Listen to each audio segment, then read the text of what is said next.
Kakagising ko lang guys. Unang-una ko talagang hinanap si mama, kaya lang hindi ko siya nakita o hindi ko siya makita sa buong bahay namin. Kaya ang ginawa ko, lumabas ako sa labas talaga at nakita ko nga ito si mama. Talaga naman plantita talaga tong si mama. Busy sa mga halaman niya. Karamihan naman talaga sa mga nanay ay mahihilig sa mga halaman. Istorbohin mo lahat-lahat, wag lang sa paghahalaman nila. Grabe, di ba? Ganon nila kahamahal ang paghahalaman nila. Kaya naman nagpresenta na akong tulungan si mama sa paghahalaman niya. Noong una ay ayaw niya pa dahil alam ko namang walang tiwala sa akin si mama pagdating sa paghahalaman. Ang sabi ko naman kay mama kung ano ang maitutulong ko, alam mo ba naman ang sagot niya? Basta ingatan lang daw ang halaman sa paghahawak neto. Parang ang gusto kong sabihin kay mama na ako po ang anak niyo at hindi ang halaman. Dahil nakumbinsi ko si mamang tulungan siya, ayan na nga at inuunti-unti na ako kung anong dapat kong gawin. At dahil nga wala masyadong tiwala sa akin si mama, tagabuhat na lang talaga ako ng mga paso kung saan dapat ilagay ang mga halaman niya. Parang feeling ko naman dito kay mama, tinitingnan bawat galaw ko, bawat hawak ko sa halaman niya, tinitingnan niya kung maingat ako, naku naman. Yun nga, yun na lang talaga ang trabaho ko dito. Kung hindi standing position, tagabuhat na lang talaga ng mga paso na may halaman. Turo dito, turo doon, hindi ko alam kung ano ba dapat ang una kong bubuhatin dahil itong si mama nakakalito kausapin. Kasi naman mama, tiwala lang na hindi ko naman sisirain ang mga halaman mo.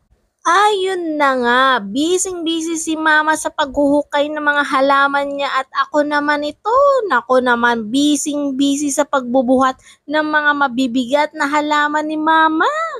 Naku naman talaga, kaya kailangan maingat talaga ako magbuhat dahil pag once na nahulog isa sa mga halaman ni mama, naku talaga sigurado ako may lilipad na paso na walang halaman sa mukha ko. Sabi ko nga kay mama, mukhang wala na yata akong bubuhatin at magpapahinga na ako. Pero ang sabi niya, ayun pa, buhatin mo pa yun. Hindi ko alam kung ano ang sinasabi ni mama na bubuhatin ko pa. Kaya eto naman si ako, titingnan ko kung ano yung sinasabi ni mama. At yun naman pala, yung buko na may halaman, ilagay ko daw dun sa isang tabi. Pati ba naman ito mama? Mapapakinabangan pa ba ito? Ang sabi ko nga kay mama, itapon ko na lang to sa basurahan. Pero ang sabi niya, gusto mo ikaw ang itapon ko sa basurahan? Kaya naman ang sabi ko, sige mama, itabi ko na lang itong buko doon sa may tabi na talagang maingat na hindi siya masasagi.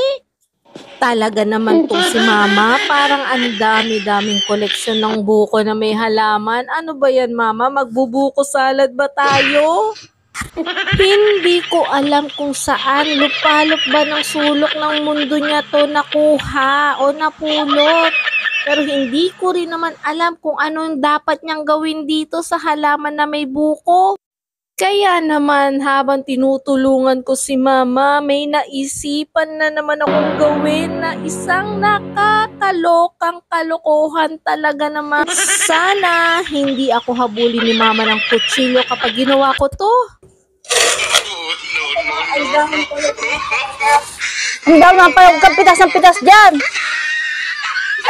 Hindi na. Naayos ko nga eh. Kaya kang ano eh.